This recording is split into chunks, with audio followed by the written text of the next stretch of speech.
Oke, pada kesempatan kali ini kita akan membahas tentang variable correlation atau korelasi antar variabel. Pokok bahasan kita ada 4 pada kali ini. Yang pertama tentang pengertian dan urgensi dari korelasi. Selanjutnya kita akan membahas korelasi Pearson dan Spearman, alur uji korelasi, serta contoh soal yang akan diimplementasikan dalam program R. Yang pertama, pengertian dari urgensi. Pengertian korelasi. Korelasi adalah salah satu teknik analisis data dalam statistik yang digunakan untuk mencari hubungan antara dua variabel. Namun, hubungan ini tidak merupakan hubungan sebab akibat atau hubungan yang tidak saling mempengaruhi. Urgensi korelasi. Mengapa kita belajar korelasi? Yang pertama, korelasi dapat digunakan untuk menganalisis hubungan antara variabel untuk membantu kita memahami pola atau tren dalam data yang kita amati. Yang kedua, membantu kita membuat prediksi yang lebih baik tentang bagaimana variabel dapat berhubungan dengan variabel lain, sehingga kita dapat melihat perubahan pada suatu variabel berdasarkan perubahan dari variabel yang lainnya. Yang ketiga, korelasi dapat digunakan sebagai dasar untuk melakukan analisis regresi jika kita ingin melakukan forecasting suatu nilai dari suatu variabel.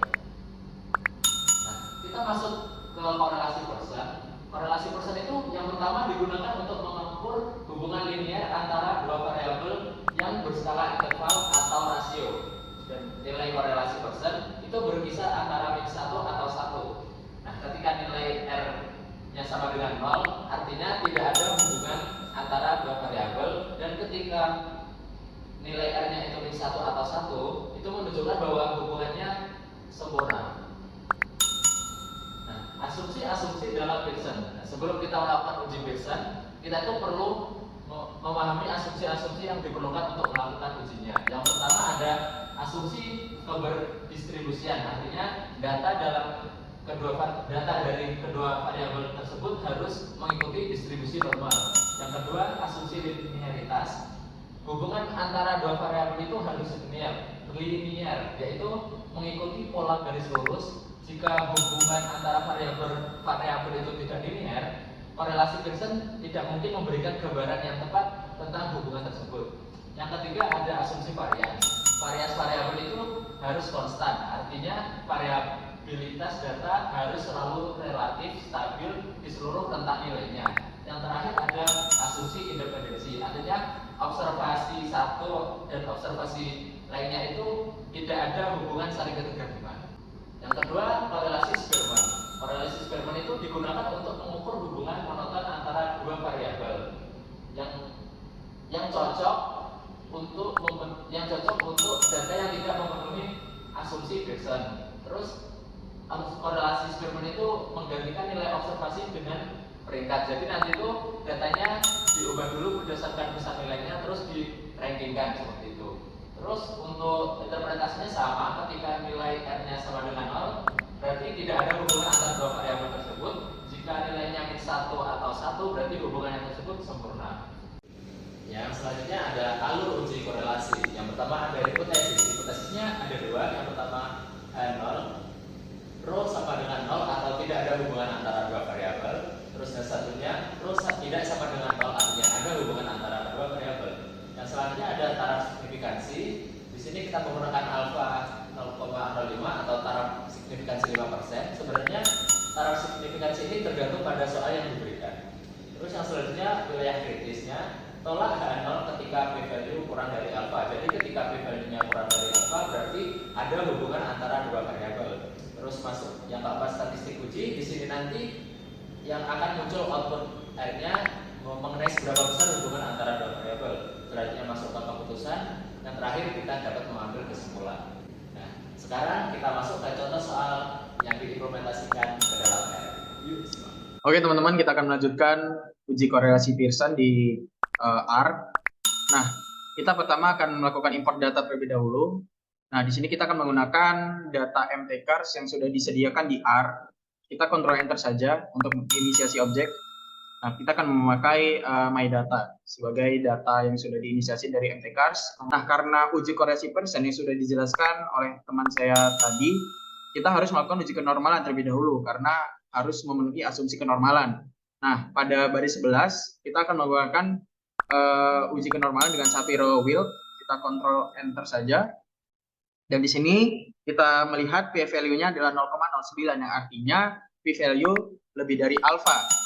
Nah, karena uji kenormalan itu H0-nya adalah berdistribusi normal dan H1-nya tidak berdistribusi normal, dan kita bisa melihat di sini p-value-nya lebih dari tingkat signifikansi yaitu 5%, maka kita dapat keputusannya adalah gagal tolak H0 atau terima H0, yang artinya data weights ini itu memiliki distribusi yang normal. Dan juga kita akan melakukan pada variabel MPG sama seperti yang di atas.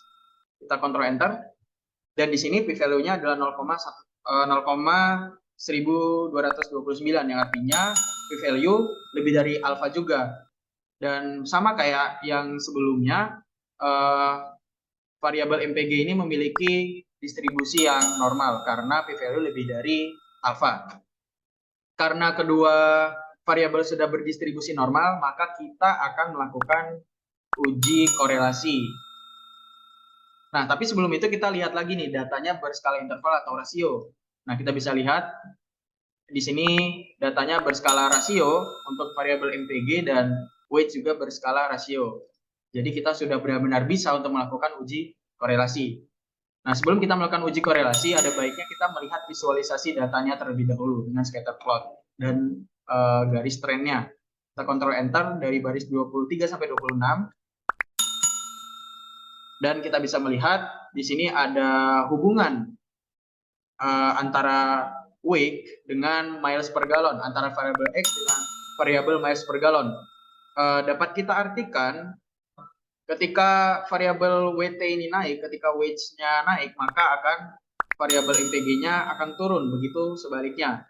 Mengapa demikian? Karena di sini kita bisa melihat garisnya memiliki tren yang negatif. Kita tidak bisa langsung memutuskan bahwa memiliki korelasi yang kuat atau tidak. Maka dari itu kita akan melakukan correlation test. Nah, seperti ini pada baris ke-29 kita akan kontrol enter dan kita bisa melihat nih.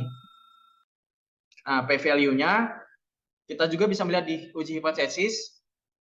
H0 adalah rho-nya 0 dan H1 adalah rho-nya tidak sama dengan 0. Yang H0 rho-nya sama dengan 0 artinya tidak memiliki hubungan. Kalau yang H1 itu memiliki hubungan, dan kita bisa lihat di sini di wilayah kritisnya tolak H0 ketika p-value kurang dari alfa. Nah, di sini p-value-nya itu sangat kecil sekali dan benar p-value kurang dari alfa, yakni 0,05. Nah, keputusannya adalah tolak H0. Nah, maka kesimpulannya adalah dengan tingkat kepercayaan 95%, antara variabel weight dengan variabel MPG, antara variabel X dengan variabel Y, itu memiliki hubungan yang signifikan. Dan bagaimana nilainya? Nah, kita bisa lihat di bagian correlation ini, nilai rank Spearman-nya, nilai rank Pearson maksud saya. Dan di sini kita dapat melihat bahwa hubungannya yakni sangat kuat dengan ditandai 0,86. Dan terdapat tanda negatif, itu artinya memiliki hubungan yang berbalik. Dan seperti gambar sebelumnya, visualisasi scatter plot sebelumnya, sudah dijelaskan bahwa ketika variabel WT-nya naik, maka variabel MPG-nya akan turun. Dan sebagai disclaimer bahwa dalam uji korelasi ini hanya melihat hubungannya saja, tidak melihat hubungan sebab akibat. Hubungan sebab akibat akan dibahas di uji analisis regresi. Terima kasih. Oke, pada kesempatan kali ini kita akan melakukan uji korelasi rank Spearman. Nah, dilakukan uji korelasi rank Spearman jika datanya berskala interval dan tidak memenuhi asumsi kenormalan. Oke, pertama kita akan menggunakan data dari bawaan R, yaitu dengan data judulnya itu cars. Di sini kita akan meload datanya dulu dengan cara arahkan ke baris 46, lalu habis itu kita kontrol enter. Di sini kita udah memasukkan data cars ke dalam R. Untuk melihat datanya seperti apa, kita menggunakan syntax view dengan memasukkan namanya yaitu cars. Oke, kita kontrol enter. Jadi di dalam data cars itu terdapat data speed dan variabel dis atau kita sebut sebagai distance. Bisa dilihat skalanya yaitu skala rasio. Lalu kita masuk lagi ke dalam sini, kita akan melakukan uji kenormalan. Walaupun kita sebenarnya kalau misal menghasilkan hasil yang tidak normal, tetap bisa melakukan uji rank Spearman. Tapi kita ada baiknya harus melakukan uji kenormalan dahulu. Yang pertama kita akan lakukan uji kenormalan terhadap variabel speed, kita arahkan ke dalam baris 50, lalu kita Ctrl Enter. Di sini menghasilkan output yaitu sebesar 0,4576 pada p-value. Dalam hal tersebut berarti p-value-nya lebih besar daripada alfa yang kita tetapkan sebesar 5%, artinya bahwa dia gagal tolak H0, di mana H0-nya itu data berdistribusi normal, artinya bahwa data kita dengan variabel speed-nya itu berarti berdistribusi normal. Lalu kita akan melakukan uji kenormalan juga dengan Shapiro width dengan data variabel distance. Oke, kita lakukan Ctrl Enter, lalu di sini menghasilkan nilai 0,0391. Nah, ini kan nilainya lebih kecil daripada alfa. Berarti dia tolak H0, di mana hipotesis alternatifnya yaitu data tidak berdistribusi normal. Ketika data tidak berdistribusi normal, berarti asumsi dari kenormalan itu tidak terpenuhi semuanya untuk kedua variabel.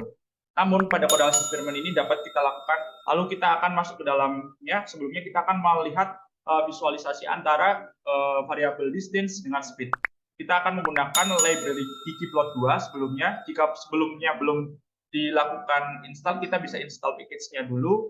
Kalau sudah bisa, lalu kita sertakan library-nya. Di sini saya sudah menyertakan library-nya, kita tinggal blok code yang kita akan run, kita blok, lalu Ctrl Enter. Di sini dapat dilihat bahwa dia mempunyai hubungan yang searah, karena semakin besar nilai speed, maka semakin besar juga nilai distance. Seperti itu. Kita mau lihat hubungan mereka berdua itu dengan berapakah besaran hubungan kuat lemahnya, kita dapat lakukan, kita lihat dengan correlation test. Di sini kita menggunakan korelasi Spearman, maka pada bagian metode kita ganti menjadi Spearman. Lalu kita akan masukkan variabel X-nya itu speed dan variabel Y-nya itu distance.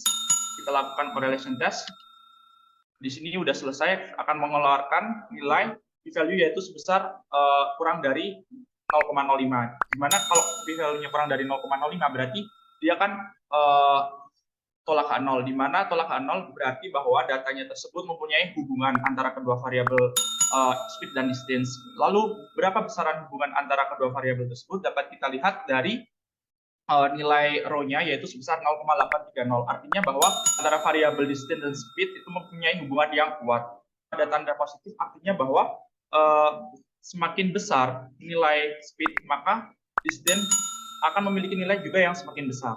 Jadi dapat dilihat dari grafiknya bahwa ketika nilainya 20, nilai speed-nya dia akan semakin besar di antara kisaran 80 ini. Lalu kalau ketika nilainya dari speed bertambah sebesar 25, nilai dari distance juga akan bertambah di sekitar antara 80 lebih. Jadi seperti itu interpretasinya.